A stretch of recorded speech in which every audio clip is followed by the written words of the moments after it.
அஸ்ஸலாமு அலைக்கும் வரஹ்மத்துல்லாஹி வபரகாத்துஹு. வகுப்பு 5.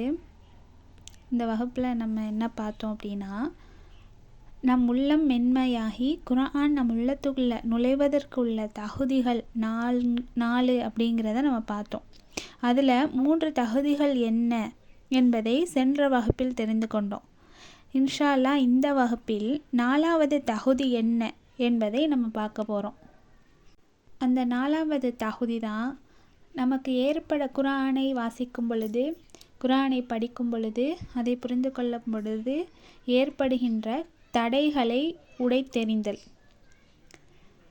குர்ஆனை அணுகும் பொழுது, குர்ஆனை புரிந்து கொள்ள முயற்சிக்கும் பொழுது, அதை அணுக முடியாமல் புரிந்து கொள்ள முடியாமல் இருக்கக்கூடிய தடைகளை நம்ம உடைக்க வேண்டும். இந்த தடைகளை தகர்த்தல் அப்படிங்கிற செய்தியை பொறுத்த வரைக்கும் அல்லாஹ் 29வது அத்தியாயம் 69வது வசனத்தில் சொல்கிறான், நம்முடைய பாதையில் யார் ஜிஹாது செய்கிறார்களோ, முயற்சி செய்கிறார்களோ அவர்களுக்கு நமது வழிகளை நாம் காட்டுவோம் என்று அல்லாஹ் சொல்கிறான்.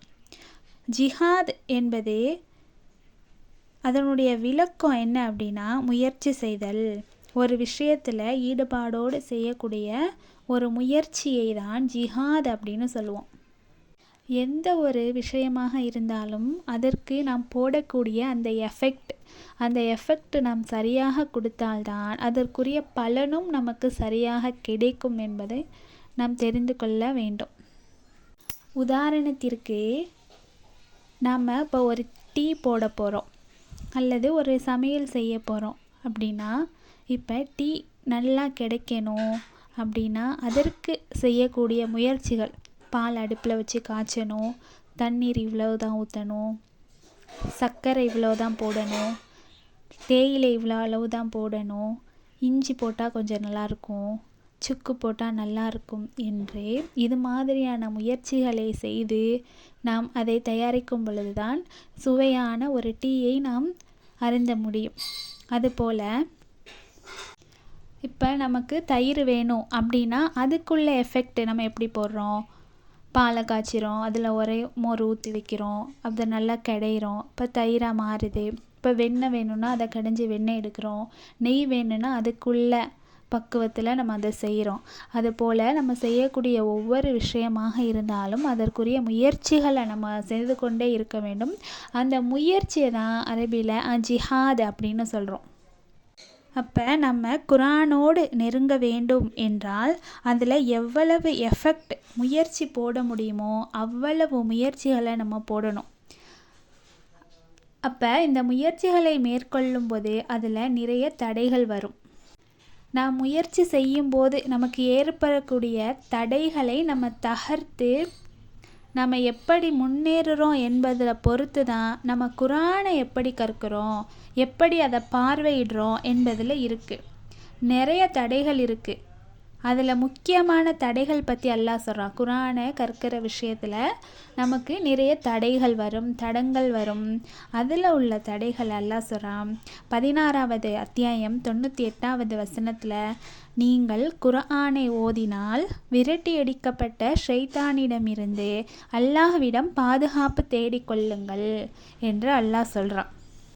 பொதுவாகவே நம்ம குர்ஆனை ஓதும் பொழுதே சிறிய வயதிலிருந்து நம் பள்ளியிலிருந்து மதரசாவிலிருந்து நான் படித்து வரக்கூடிய ஒரு விஷயம் என்ன அப்படின்னா, குர்ஆனை ஓதணுன்னா அதுக்கு முன்னாடி அவுது பில்லாஹி மினஷ் ஷைத்தானிர் ரஜீம் என்று சொல்லணும் அப்படின்னு நம்ம சின்ன வயசுலேருந்தே படித்து வந்திருப்போம். அதனால் யார் சொன்னாலும் சொல்லாட்டியும் குர்ஆனை ஓதும்போது நம்ம என்ன சொல்லுவோம், அவுது பில்லாஹி மினஷ் ஷைத்தானிர் ரஜீம் என்று சொல்லுவோம். அது சிறிய வயதிலேருந்து நமக்கு பழக்கப்பட்ட ஒன்றாக தான் இருக்குது. ஆனால் அந்த அவுது பில்லாஹி மினஷ் ஷைத்தானிர் ரஜீம் சொல்லும்போது நம்ம எப்படி சொல்கிறோம், எந்த உணர்வோடு சொல்கிறோம், ஷைத்தானிடமிருந்து பாதுகாப்பு வேண்டும் என்ற உணர்வோடு நம்ம சொல்கிறோமா, இல்லை வெறுமனே சும்மா அவுது பில்லாஹி மினஷ் ஷைத்தானிர் ரஜீம் என்று சொல்கிறோமா என்பதை நம்ம கவனிக்க வேண்டிய விஷயமா இருக்குது. ஷைத்தான் நம்ம குர்ஆனை நெருங்க விடாமல் நிறைய தடைகளை, நிறைய குழப்பங்களை, நிறைய பிரச்சனைகளை நமக்கு கொடுத்து கொண்டே தான் இருப்பான்.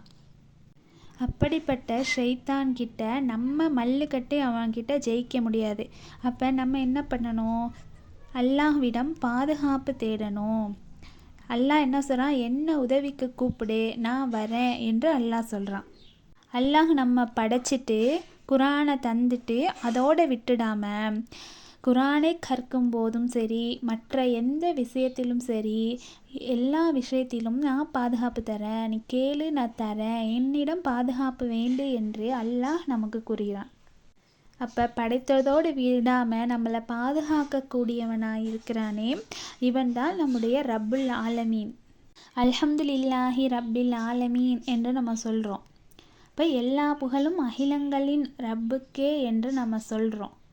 ஏன்னா அவன் ரப்பாக இருக்கான். இறைவன் அப்படிங்கிறவன் யார் அப்படின்னா, அவன் ரப்பாக இருக்கான். வெறும் இறைவனாக மட்டும் இல்லை, வெறுமனே படைச்சிட்டு அவன் நிப்பாட்டிரல. ஒவ்வொரு நிமிஷமும் நம்மளை கண்காணித்து கொண்டு நமக்கு என்ன தேவையோ, நமக்கு கேடுகள் வராமல், தீங்குகள் நேராமல் நம்மை பார்த்து கொண்டே இருக்கிறான்.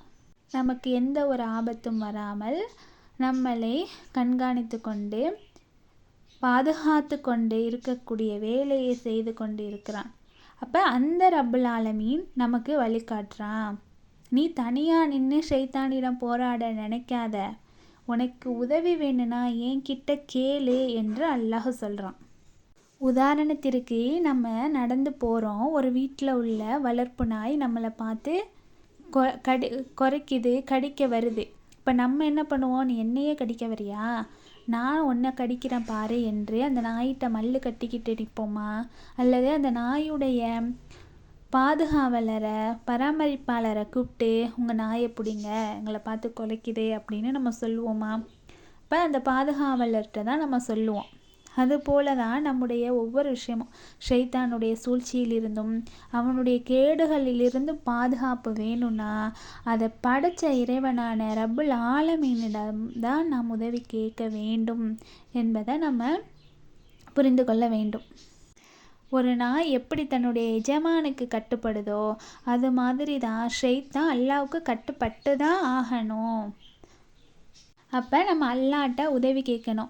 யா அல்லாஹ், நான் உன்னுடைய வேதத்தை படிக்க போகிறேன், இதை படிக்கும் பொழுது நீ எனக்கு இந்த படித்து நான் அதை அமல் செய்யணும், அதை புரிந்து கொள்ளணும், அதில் எந்த தடங்கள் இருக்கக்கூடாது, அதில் என்ன சொல்லியிருக்கியோ அதை நான் செயல்படுத்தணும், மறுமைக்காக என்னுடைய வாழ்க்கைக்காக குரானை நான் புரிந்து கொண்டு படிக்க வேண்டும், அதை செயல்படுத்த வேண்டும். அதற்கு நீ சைத்தானிடமிருந்து எனக்கு பாதுகாப்பு தாயா அல்லாஹ். சைத்தான் என்னை படிக்க விட மாட்டான், நான் படித்தாலும் என்னை செயல்படுத்த விட மாட்டான், அதை புரிய விட மாட்டான். இப்போ சைத்தானிடமிருந்து நீ தான் யா அல்லாஹ் எனக்கு பாதுகாப்பு தரணும் என்று அல்லாஹ்விடம் நாம் முழு மனதோடு பாதுகாப்பு தேட வேண்டும். முழு மனதோடு நாம் அவுது பில்லாஹி மினஷ் ஷைத்தானிர் ரஜீம் என்ற துஆவை நாம் ஓத வேண்டும். அப்போ முழு மனதோடு நம்ம அல்லாஹ்விடம் துஆ செய்ய வேண்டும். துஆ செய்வதாக இருந்தால் முழு மனதோடு செய்யணும். யா அல்லாஹ், சைத்தான் என்னை ரொம்ப தொல்லை பண்ணுறான், படிக்க விட மாட்றான், சிந்திக்க விட மாட்றான், செயல்படுத்த விட மாட்றான், அவன்கிட்ட மல்லுக்கட்டு ஜெயிக்கிற ஆற்றல் எனக்கு இல்லையா அல்லாஹ். அப்போ எனக்கு நீ தான் யா அல்லாஹ் பாதுகாப்பு தரணும் என்று மன ஓர்மையோடு முழு மனதோடு பிரார்த்திக்கக்கூடிய பிரார்த்தனையை அல்லாஹ் கண்டிப்பாக ஏற்றுக்கொள்வான். நபி ஸல்லல்லாஹு அலைஹி வஸல்லம் அவர்கள் சொல்கிறாங்க, பொடுபோக்கான அல்லாஹ் பொடுபோக்கான மனதிலிருந்து வரக்கூடிய துஆவை ஏற்றுக்கொள்ள மாட்டான் என்று ரசூல் ஸல்லல்லாஹு அலைஹி வஸல்லம் அவங்க சொல்கிறாங்க. அப்போ நம்ம துஆ செய்யும்போதே பொடுபோக்காக இருந்து நம்ம துஆ செய்யாமல் வெறும் வாயால் மொழியாமல் மனதினால் நினைத்து உணர்ந்து நாம் துஆவை கேட்க வேண்டும். அப்போது தான் அல்லாஹ் அந்த பிரார்த்தனையை ஏற்றுக்கொள்வான். அல்லாஹ்வின் வாக்குறுதி என்ன அப்படின்னா, அல்லாஹ் சொல்கிறான், என்கிட்ட கேளுங்க, கேட்டால் நான் தருவேன் என்று அல்லாஹ் சொல்கிறான். அப்போ அழைப்போரின் பதிலுக்கு பதிலளிக்கக்கூடிய அல்லாஹ் அவன்கிட்ட கேட்டால் கண்டிப்பாக தராமல் இருக்க மாட்டான். குரானில் நிறைய வரலாறுகளை, நிறைய நபிமார்களுடைய வரலாறுகளை அல்லாஹ் உதாரணத்தின் மூலம் இந்த நபிமார்கள் எல்லாம் என்னிடம் பிரார்த்தித்தார்கள், முழு மனதோடு பிரார்த்தனை செய்தார்கள், நான் அவர்களுக்கு கொடுத்தேன் என்று அல்லாஹ் பல வரலாறுகளை உதாரணம் கூறி நமக்கு கூறுகிறான். ஐயூப் அலைஹிவஸல்லம் அவர்கள் அல்லாஹ்விடம் இப்படி பிரார்த்தனை செஞ்சாங்க, அதை அல்லாஹ் எப்படி ஏற்றுக்கொண்டேன் என்றே அல்லாஹ் 21வது அத்தியாயம் 83வது வசனத்தில் சொல்கிறான், இன்னும் ஐயூப் தம் இறைவனிடம், நிச்சயமாக என்னை துன்பம் தீண்டியிருக்கிறதே, நோயினாலான துன்பம் தீண்டியிருக்கிறதே. இறைவனே, கிருபை செய்வர்களெல்லாம் நீயே மிக கிருபை செய்பவனாக இருக்கின்றாய் என்று பிரார்த்தித்த நாம் அவருடைய பிரார்த்தனையை ஏற்றுக்கொண்டோம். அவருக்கு ஏற்பட்டிருந்த அவருடைய துன்பத்தையும் நீக்கிவிட்டோம். அவருடைய குடும்பத்தையும் பின்னும் அதை போன்ற ஒரு தொகையினரையும் அவருக்கு குடும்பமாக நாம் கொடுத்தோம். இது நம்மிடம் இருந்துள்ள அருளாகவும் நம்மை வணங்குபவர்களுக்கு நினைவூட்டுதலாகவும் இருக்கிறது என்று அல்லாஹ் சொல்லி காட்டுறான். இப்போ ஐயூப் அலைஹிஸ்ஸலாம் அல்லாஹ்ட்ட நோய்வாய்ப்பட்டு துவா செய்கிறாங்க. அல்லாஹ் அந்த நோயை குணப்படுத்துகிறான். அடுத்து அல்லாஹ் சொல்கிறான், 21வது அத்தியாயம் 87வது வசனத்தில், யூனுஸ் நபி மீன் வயிற்றில் மாட்டிக்கொண்டு எப்படி அல்லாஹ்விடம் உதவி தேடினார்கள், எப்படி காப்பாற்றினோம் என்று அல்லாஹ் சொல்கிறான். யூனுஸ் அலைஹிஸ்ஸலாம் அவங்க பிரார்த்திக்கிறாங்க. அல்லாஹ் அதை சொல்லி காட்டுறான். எனவே அவர் யூனுஸ் அலைஹிஸ்ஸலாம் மீன் வயிற்றில் ஆழ்ந்த இருள்களிலிருந்தே, உன்னை தவிர வணக்கத்திற்குரிய இறைவன் யாரும் இல்லை, நீ மிகவும் தூய்மையானவன், நிச்சயமாக நான் அநியாயக்காரர்களில் ஒருவனாகிவிட்டேன் என்று பிரார்த்தித்தார். எனவே நாம் அவருடைய பிரார்த்தனையை ஏற்றுக்கொண்டோம், அவரை துக்கத்திலிருந்தும் விடுவித்தோம், இவ்வாறே நம்பிக்கையாளர்களையும் விடுவிப்போம் என்று அல்லாஹ் சொல்கிறான். இன்னும் ஜக்கரியா அலைஹிஸ்ஸலாம் அவங்க குழந்தை இல்லை என்று அல்லாஹ்ட்ட பிரார்த்தனை செய்யும்போது அவருடைய பிரார்த்தனையும் ஏற்றுக்கொண்டு அவருக்கு யஹ்யா என்ற மகனை அளித்தோம் என்று அல்லாஹ் அந்த அத்தியாயத்தில் சொல்லி காட்டுறான். அப்போ இப்படி நபிமார்கள் அல்லாஹ்விடம் பிரார்த்தனை செய்தார்கள். அதை எப்படி அல்லாஹ் ஏற்றுக்கொண்டான் என்பதை நமக்கு உதாரணமாக சொல்லி காட்டுகிறான். நம்ம நினைப்போம் அவங்கெல்லாம் நபிமார்கள், அல்லாஹுடைய தூதர்கள், அல்லாஹ்வால் அனுப்பப்பட்ட தூதர்கள், அல்லாஹ் சொல்வதை கேட்பாங்க, அவங்க முழு மனதோடு துவா செய்வாங்க. அதனால் அவங்களோட அல்லாஹ் அவர்களுடைய பிரார்த்தனையை ஏற்றுக்கொண்டா. நம்ம அப்படி கிடையாது, நம்ம மனிதர்கள் தானே, நபிமார்கள் கிடையாது. அப்போ நம்முடைய துவாக்கள் அல்லாஹ் ஏற்றுக்கொள்வானா என்ற சந்தேகம் நமக்கு இருக்கும். அல்லாஹ் என்ன சொல்கிறான் அப்படின்னா, நபிமார்கள் வரலாறுகளை சொல்லி காட்டி, இப்படி தான் நபிமார்கள்லாம் துவா செஞ்சாங்க, அவங்களுடைய பிரார்த்தனையை நம்ம ஏற்றுக்கிட்டோம், இவ்வாறே நம்பிக்கையாளர்களையும் நம்ம விடுவிப்போம் துன்பத்திலிருந்தே, நபிமார்களை மட்டும் கிடையாதே, நம்பிக்கையாளர்கள் அனைவரையும் விடுவிப்போம் என்று அல்லாஹ் சொல்லி காட்டுகிறான். அப்போ நம்ம ஷைத்தானிடமிருந்து முழு மனதோட ஓர்மையோட அவுது பில்லாஹி மினஷ் ஷைத்தானிர் ரஜீம் என்று சொல்லி நம்ம குரானுக்குள்ளே நுழைய வேண்டும். இப்போ ஷைத்தானுடைய முக்கியமான டார்கெட்டே என்ன அப்படின்னா, அவன் நல்லவங்களை வழிகெடுக்கிறது தான். அதாவது இஹ்தின ஸிராத்தல் முஸ்தகீம் என்று நேரான வழியில் இருக்கக்கூடிய நல்லவர்களை, நேரான பாதையில் இருக்கிறவங்களை வழி கெடுக்கிறது தான் சைத்தானுடைய முக்கியமான வேலையாக இருக்குது. இப்போ தவறு செய்யக்கூடியவனை போய் திரும்ப தவறின் பக்கம் அழைக்க முடியாது, ஏன்னா அவன் தவறு செஞ்சு கொண்டு தான் இருக்கிறான். அப்போ நல்லவங்களை, குரானை கற்கக்கூடியவர்களை, தொழக்கூடியவர்களை, ஓதக்கூடியவர்களை தான் ஷைத்தான் வழி கெடுத்து கொண்டே இருப்பான். அப்போ நம்ம தொழும்போது நேர்வழியை கேட்குறோம் அல்லாஹ்விடம். ஒரு நாளைக்கு 17 ரக்காத் ஃபர்லான தொழுகைகள் தொழும்போது ஒவ்வொரு தொழுகையிலையும் நம்ம கேட்குறோம், இஹ்தின ஸிராத்தல் முஸ்தகீம் என்று அல்ஹம்து சூராவில் வரக்கூடிய அந்த பிரார்த்தனையை, நேரான வழியை அல்லாஹ் நமக்கு கேட்க சொல்லி கட்டளையிடுறான். அப்போ அந்த நேரான வழியில் இருக்கக்கூடியவர்களை தான் ஷைத்தான் வழி கெடுத்து கொண்டே இருப்பான். ஷைத்தானிடமிருந்து நாம் பாதுகாப்பு தேட வேண்டும். ஷைத்தானிடமிருந்து பாதுகாப்பு தேடி பொறுப்பை அல்லாஹ்விடம் ஒப்படைத்தால்தான் நாம் குர்ஆனை நெருங்க முடியும் என்பதை நாம் புரிந்து கொள்ள முடியும். இது ஒன்று.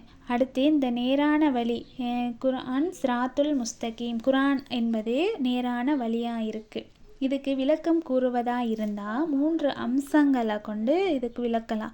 எப்படின்னா, முதலாவது அம்சம் ஸிராத்துல் முஸ்தகீம் அப்படிங்கிறதுல முதலாவது அம்சம் என்னென்னா, அல்லாஹ்வை சிந்திப்பது, அல்லாஹ்வை நினைவு கூறுவது, அல்லாஹ்வை புரிந்து கொள்வது. இது அல்லாஹுடைய திக்ர். அந்த திக்ர், அல்லாஹுடைய திக்ரும் என்னது, நேரான வழி தான். இரண்டாவது அல்லாஹுடைய வார்த்தை. அல்லாஹுடைய வார்த்தை என்ன? அல் குர்ஆன், அந்த வேதம், அது அல்லாஹுடைய வேதம், அது நேரான வழி, சிராத்துல் முஸ்தகீமாக இருக்குது. அடுத்து 3வது ஒரு விஷயம் என்னென்னா, அல்லாஹுடன் நடத்துகிற உரையாடல், அதுவும் என்ன நேரான வழியாக தான் இருக்குது. உதாரணத்துக்கு தொழுகையின் மூலம் நாம் ஓதக்கூடிய ஒவ்வொரு விஷயங்களும் அல்லாஹ்விடம் நடத்தக்கூடிய உரையாடலாக இருக்குது. இப்போ தொழுகை அப்படிங்கிறது அது நேரான வழியாக இருக்குது. ஷைத்தானுடைய எல்லா வேலைகள் குறித்தும் சொல்லப்படலை ஹதீஸ்களில். ஷைத்தானுடைய எல்லா சூழ்ச்சிகள், எல்லா வேலைகள் குறித்தும் தெளிவாக சொல்லப்படலை. ஆனால் இந்த 3 விஷயங்கள் குறித்தே பாயிண்டாக சொல்லப்பட்டிருக்கு. இப்போ என்னென்னா, அல்லாஹ்வை சிந்திக்கிறது. இப்போ நேரான வழி அப்படிங்கிறது அல்லாஹ்வை சிந்திக்கிறது அப்படின்னு நம்ம பார்த்தோம். இப்போ அல்லாஹ்வை பற்றிய சிந்தனை நமக்கு வரணும்னா ஃபஸ்ட்டு நம்ம அல்லாஹுடைய படைப்புகளை சிந்திக்கணும். சூரியனை பார்க்குறோம், இந்த சூரியனை அல்லாஹ் எப்படி படைச்சிருக்கான், யாருக்காக படைச்சிருக்கான், அதன் மூலம் சூரிய ஒளியை கொண்டு என்னென்ன பயன்பாடுகளை வைத்திருக்கான், இதை படைச்சவன் இறைவன் தானே என்று நம்ம சிந்திக்கிறோம். சந்திரனை பார்க்குறோம், அந்த சந்திரனை அல்லாஹ் படைத்திருக்கானே என்று சிந்திக்கிறோம். கடலை பார்க்குறோம், மலைகளை பார்க்குறோம், மரங்களை பார்க்குறோம், கனிகளை பார்க்குறோம். இதையெல்லாம் படைச்சது யார்? இறைவன் என்று நம்ம படைப்புகளை சிந்திக்க தான் இறைவனை நம்ம சிந்திப்போம். ரசூலுல்லாஹ் சொல்கிறாங்க, ஷைத்தான் மனிதனை என்ன பண்ணுவானா, என்னையை படைச்சது யார், இந்த மலையை படைச்சது யார், இந்த வீட்டை படைச்சது யார், கடலை படைச்சது யார், மண்ணை படைச்சது யார், இப்படின்னு சிந்தித்து கொண்டே சிந்தனைகள் போய்கொண்டே இருந்து வானத்தை படைச்சது யார், சந்திரனை படைச்சது யார், சூரியனை படைச்சது யாருன்னு சிந்தித்து கடைசியை அல்லாஹ்வை படைச்சது யார் அப்படின்ட்டு மனிதனுடைய ஒரு கேள்வி வரும். ஷைத்தான் இந்த கேள்வியை நமக்கு உள்ளே போடுறான். இது அவ்வளவு பெரிய அறிவார்ந்த கேள்வி போல் நமக்கு காட்டி நம்மளுக்கு ஷைத்தான் இந்த விஷயங்களை சொல்கிறான். கடவுளை மறுக்கக்கூடியவர்களும் இந்த கேள்வியை முன்வைத்து பெரிய அறிவு சார்ந்த கேள்விகள் போல் கேட்குறாங்க. உதாரணத்திற்கு, படைப்பவன் தான் கடவுளாக இருக்க முடியும், படைச்சது கடவுளாக இருக்க முடியாது. இதுதான் இலக்கணம். கடவுளுடைய இலக்கணம் அப்படின்னாலே அவன் படைப்பவனாக தான் இருக்க முடியும், படைத்தவனாக இருக்க முடியாது அப்படின்னு. இப்போ அல்லாஹ் படைத்தது யார் அப்படிங்கிற கேள்வியை கேட்கும் பொழுது நம்ம என்ன புரிஞ்சுக்கணும் அப்படின்னா, உதாரணத்திற்கு முக்கோணம் அதுக்கு எத்தனை கோணம் அப்படின்னு கேட்குறோம், சதுரம் அதுக்கு எத்தனை கோணம் அப்படின்னு கேட்குறோம், வட்டம் அதுக்கு எத்தனை கோணம் அப்படின்னு கேட்டால் நம்மளால் சொல்ல முடியாது. முக்கோணத்திற்கு 3 கோணங்கள் இருக்குது, சதுரத்துக்கு 4 கோணங்கள் இருக்குது, வட்டத்திற்கு கோணம் கிடையாது. வட்டத்திற்கு எப்படி கோணம் இருக்கும், அதுவும் வட்டம் தானே என்று நம்ம சிந்திப்போம். உதாரணத்திற்கு சொல்லப்போனால், இப்போ ஒரு ட்ரெயின் இருக்குது, ட்ரெயினுடைய கடைசி பெட்டியில் நம்ம போய் ஒன்று இழுக்கிறது யாருன்னா, எனக்கு முன்னுள்ள பெட்டி போனால் தான் நான் போவேன். அதுக்கு முன்னுள்ள பெட்டிகிட்ட நம்ம கேட்டோன்னா, அதுக்கு முன்னுள்ள பெட்டி இழுத்தாதான் நான் போவேன், அதுக்கு முன்னுள்ள பெட்டி இழுத்தாதான் நான் போவேன்னு சொல்லி கடைசியில் இன்ஜினிடம் வந்து நிற்கிறோம். அப்போ எனக்கு முன்னுள்ள அந்த இன்ஜின் இழுத்தாதான் நான் போவேன் அப்படின்னு அந்த பெட்டி சொல்லும். அடுத்து இன்ஜின்கிட்ட போய் கேட்டால் ஒன்றை இழுக்கிறது யார் அப்படின்னு நம்ம போய் கேள்வி கேட்க முடியுமா? ஏன்னா இன்ஜின் தான் எல்லா பெட்டிகளையும் இழுக்கக்கூடிய வேலையை செய்யுது. இன்ஜினை யாருனாலையும் இழுக்க முடியாது, இழுக்கிறது தான் இன்ஜினோட வேலையாக இருக்குது. அதுபோல் நம்ம சிந்திச்சோன்னா அல்லாஹ்வை படைச்சது யார் என்ற கேள்வியை முன்வைக்க மாட்டோம். ஏன்னா படைப்பவன் தான் கடவுளாக இருக்க முடியுமே தவிர படைக்கப்பட்டவன் கடவுளாக இருக்க முடியாது, இறைவனாக இருக்க முடியாது என்பதை நாம் புரிந்து கொள்ள வேண்டும். இப்போ இது மாதிரியான சிந்தனைகள் வந்துச்சுன்னா இறைவனை படைச்சது யாருங்கிற சிந்தனை நமக்கு வந்தால் அவுது பில்லாஹி மினஷ் ஷைத்தானிர் ரஜீம் என்று சொல்லி அல்லாஹ்விடம் பாதுகாப்பு தேடிக்கோங்க அப்படின்னு ரசூல் ஸல்லல்லாஹு அலைஹி வஸல்லம் அவங்க சொல்கிறாங்க. அப்போ குர்ஆனை ஓதும்போது ஷைத்தானுடைய சூழ்ச்சியிலிருந்து பாதுகாப்பு தேட அவுது பில்லாஹி மினஷ் ஷைத்தானிர் ரஜீம் சொல்லியாச்சு. அடுத்து அல்லாஹ்வை பற்றிய சிந்தனைகள் நமக்கு இருந்துச்சுன்னா அதுலேருந்து பாதுகாப்பு தேட அவுது பில்லாஹி மினஷ் ஷைத்தானிர் ரஜீம் ஓத சொல்லியாச்சு. இப்போ தொழுகை பற்றி ஒரு சஹாபி சொல்கிறாங்க, தொழும்போது குழப்பமான சிந்தனைகள்லாம் எனக்கு வருது, தொழுகும்போது பல குழப்பங்கள் வருது, கவனமாக தொழுவ முடியல, தொழுகையில் ஈடுபாடு காட்ட முடியுங்கிற மாதிரி ஒரு விஷயத்த ஒரு சஹாபி சொல்கிறாங்க. அதுக்கு ரசூலுல்லாஹ் சொல்கிறாங்க, அவன்தான் ஷைத்தான். அவன் பேர் என்ன தெரியுமா? ஷைத்தான்னு சொல்லிட்டு சாதாரண விடலை. அவன் பேர் என்ன தெரியுமா? அதான் ஹின்சப் அப்படிங்கிற ஷைத்தான். ஒவ்வொரு செயலை செய்கிறதுக்கும் ஒவ்வொரு விதமான ஷைத்தான்கள் ஒவ்வொரு கூட்டமாக இருப்பார்கள். அப்போ தொழும்போது ஏற்படக்கூடிய ஊசலாட்டங்கள், தொழும்போது வரக்கூடிய மற்ற சிந்தனைகள், தொழுகையில் கவனமின்மை போன்ற விஷயங்களுக்காக, அதை வழிகெடுப்பதற்காக ஹின்சப் என்ற ஷைத்தான் இருப்பான். அப்போ அந்த ஷைத்தானிடம் இருந்து நமக்கு அந்த மாதிரி தொழும்போது சிந்தனை வந்துச்சுன்னா அதுக்கும் அல்லாவிடம் பாதுகாப்பு தேடுங்க. உதுபில்லாஹி மினஷ் ஷைத்தானிர் ரஜீம் என்று சொல்லி பாதுகாப்பு தேடுங்க என்று ரசூல் ஸல்லல்லாஹு அலைஹி வஸல்லம் அவங்க சொல்கிறாங்க. அப்போ ஷைத்தான் ஏமாத்துக்காரனாக தான் இருக்கான். ஷைத்தானுக்கு குர்ஆனில் என்ன பேர் அப்படின்னா ஏமாத்துக்காரன், ஏமாத்துவான் அப்படின்னு, ஏமாத்துக்காரன் அப்படின்னு குர்ஆனில் பேர் இருக்குது ஷைத்தானுக்கு. ஆதம் அலைஹிவஸலாம் அவர்களை ஏமாத்துறான். ஆதம் அலைஹிவஸலாமையும் ஹவ்வா அலைஹிவஸலாமையும் சொர்க்கத்தில் இருக்கிற அந்த கனியை பறித்து சாப்பிடுங்க, இதனால் நீங்கள் மலக்குடைய அந்தஸ்துக்கு உயர்த்தப்படுவீங்க அல்லது சொர்க்கத்திலேயே தங்கிடுவீங்க நிரந்தரமானு பொய் சொல்லி ஏமாத்து வேலையை பார்த்தான் ஷைத்தான். அதை நம்பி அவங்க சாப்பிட்டு அதனால் அவங்களுக்கு ஏற்பட்ட விளைவுகள் எல்லாம் நாம் தெரிந்திருப்போம். இப்போ ஷைத்தானுடைய வேலையே என்னவா இருக்குது? ஏமாற்றுறதா தான் இருக்குது என்பதை நம்ம புரிஞ்சுக்கணும். அப்போ ஷைத்தான் என்பவன் ஏமாற்றுபவனாக இருக்கிறான். அல்லாஹுடைய வாக்குறுதி தான் உண்மையானதாக இருக்குது.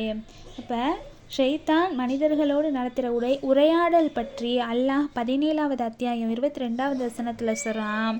தீர்ப்பு கூறப்பட்டதும் மறுமையில் இவர்கள் பற்றி தீர்ப்பு கூறப்பட்டதுக்கப்புறம் ஷைத்தான் அந்த மனிதர்களை நோக்கி சொல்வானா, நிச்சயமாக அல்லாஹ் உங்களுக்கு உண்மையான வாக்குறுதியை வாக்களித்தான். அல்லாஹ் அவனுடைய வாக்குறுதி உண்மையாக இருந்துச்சு, அவன் உண்மையை தான் சொன்னான், உண்மையான வாக்குறுதியை வாக்களித்தான். ஆனால் நானும் உங்களுக்கு வாக்களித்திருந்தேன், ஆனால் நான் உங்களுக்கு கொடுத்த வாக்கில் மாறு செய்து விட்டேன். நான் உங்களுக்கு வாக்களித்தேன், ஆனால் நான் உண்மையான வாக்குறுதி கொடுக்கல, மாறு செஞ்சிட்டேன். நான் உங்களை கூப்பிட்டேன், அதாவது தீமை செய்கிறதுக்கு சைத்தான் நம்மளை கூப்பிடுறான். நான் உங்களை கூப்பிட்டேன், நீங்கள் என் பின்னாடி வந்துட்டீங்க. அதை தவிர உங்கள் மேலே எனக்கு எந்த அதிகாரமும் கிடையாது. ஆகவே நீங்கள் என்னை திட்டாதீங்க, உங்களையே நீங்கள் திட்டிக்கிறங்க அப்படின்னு அல்லாஹ் சொல்கிறான்.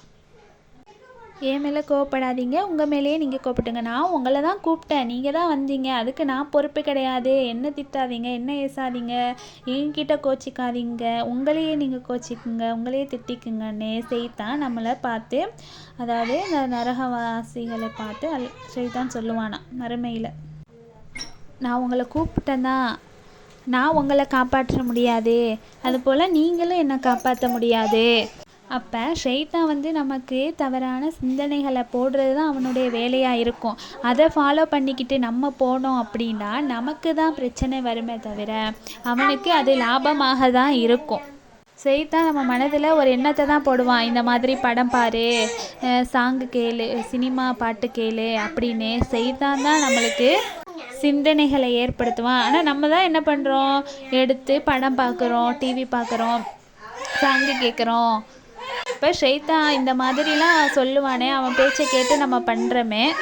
இப்போ ஷைத்தானை ஜெயிக்கிறது தான் நம்முடைய முக்கியமான வேலையாக இருக்குது. ஷைத்தானுக்கு கட்டுப்பட்டு அவன் பின்னால் போகக்கூடாது, அவனுக்கு மாறு செஞ்சு அவனை ஜெயிக்கணும், அதுதான் நம்முடைய உண்மையான டார்கெட்டாக இருக்கும்.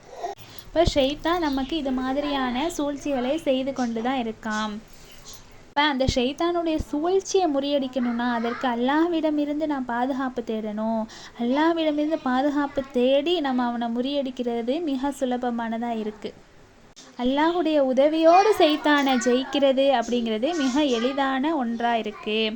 அல்லாஹ் 4வது அத்தியாயம் 76வது வசனத்தில் சொல்கிறான், நம்பிக்கை கொண்டவர்கள் அல்லாஹ்வின் பாதையில் போர் செய்கிறார்கள், நிராகரிப்பவர்கள் ஷைத்தான் பாதையில் போர் செய்கிறார்கள். ஆகவே நம்பிக்கையாளர்களை நீங்கள் சைத்தானின் நண்பர்களுக்கு எதிராக போர் புரிங்க, நிச்சயமாக சைத்தானின் சூழ்ச்சி பலவீனமானதாகும் என்று அல்லாஹ் நமக்கு ஒரு வாக்குறுதியை தரான். அப்போ ஷைத்தானை ஜெயிக்கிறது கஷ்டம் அப்படின்னு நம்ம நினைத்து கொண்டு இருப்போம். அல்லாஹ்விட உதவியோடு அல்லாஹ்விடம் பாதுகாப்பு தேடி நம்ம சைத்தானை ஜெயிப்பது என்பது மிக எளிதான விஷயமாக இருக்குது. என்பதை அல்லாஹ் அந்த வசனத்தின் மூலம் சொல்கிறான். அப்போ குர்ஆனுக்குள்ளே நம்ம நெருங்கிறதுக்கு முன்னால் நம்ம கவனிக்க வேண்டிய அம்சங்கள் என்ன அப்படின்னு பார்த்தா, ஒன்று பணிவு. குர்ஆனுக்கு முன்னால் நம்ம பணிந்து விடணும். நம்ம தான் பெரிய ஆள், நம்ம நினச்சா எதுவுமே கிடையாது என்ற எண்ணம் இல்லாமல் பணிவு நமக்கு வரணும். அடுத்து ரெண்டாவது, அதை படிப்பதை செயல்படுத்துகிற மனநிலை நமக்கு இருக்கணும். அடுத்து முன் முடிவு இல்லாமல் குர்ஆனை அணுகணும். நம்ம முன்னாடியே ஒரு விஷயத்தை நினச்சிக்கிட்டு இதுதான் குர்ஆன் சொல்லுது என்று முன்முடிவு இல்லாமல் குர்ஆனை அணுக வேண்டும். நான்காவது என்னென்னா, அந்த மூன்றையும் செயல்படுத்த விடாமல் தடுக்கக்கூடிய ஷைத்தானின் சூழ்ச்சியை விட்டு பாதுகாப்பு தேடுறது. இந்த 4 விஷயங்களும் குர்ஆனுக்குள்ளே போகிறதுக்கு முன்னாடி, குர்ஆனை அணுகிறதுக்கு முன்னாடி நம் கடைப்பிடிக்க வேண்டிய முக்கியமான விஷயங்களாக இருக்குது. இப்போ இதை தான் இந்த வகுப்பில் நம்ம பார்த்தோம். அஸ்ஸலாமு அலைக்கும் வரஹ்மத்துல்லாஹி வபரகாத்துஹு.